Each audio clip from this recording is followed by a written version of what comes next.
What you need to start crocheting.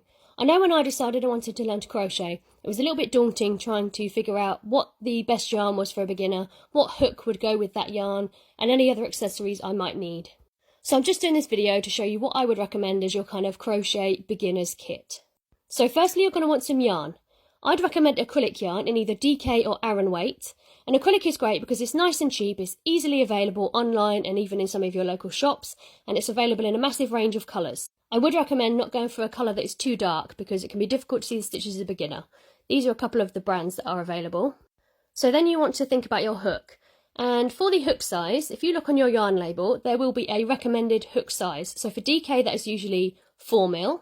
And then for Aran weight, which is a little bit thicker, it is usually 5mm. So then you just need to decide on the style of crochet hook you want to try. I would always recommend trying a few different ones so you can find which one is the most comfortable for you. So these aluminium metal ones are what a lot of people start with. You can get these in really cheap sets online and they come in all of the different sizes and they are a really good starter hook. Now if you find these a bit uncomfortable to use, I personally do, but that is down to your personal preference, you can try these. You can get all sorts of hooks with these handles on.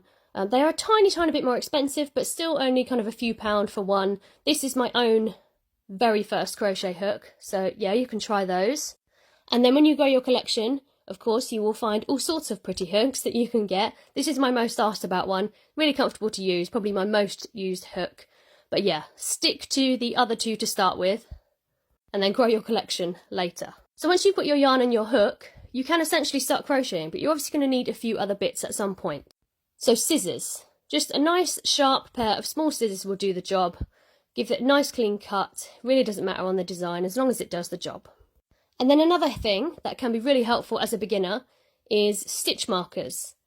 So what these do, you can mark your stitch when you are going to join your round, or if you're working in rows, you can mark the first and last stitch so that your piece doesn't grow where you're accidentally adding extra stitches, or get narrower where you are missing those first and last stitches. You can get a few different designs again. These are my favourite, just click in, click out. I find those easiest to use. And like with the hooks, your collection will eventually grow and you'll have all sorts of different ones. So this is like a lever back one. They're still quite nice and easy to use. And then you can get these ones with the little lobster clasps. I find these a bit more fiddly to use, but again, it's personal preference. You might prefer those. So yes, stitch markers. And then finally, you're going to need, for weaving and sewing in your ends, you're going to need some darning needles. These are just big needles with a blunt end, nice big eye for threading your yarn through. And you can get these quite cheaply, usually in these little clear tubes with different sizes, so you can decide which one is best for the project you're doing. So that is what I recommend for your kind of beginner's crochet kit. And once you've got all of this, you are more than ready to start learning to crochet.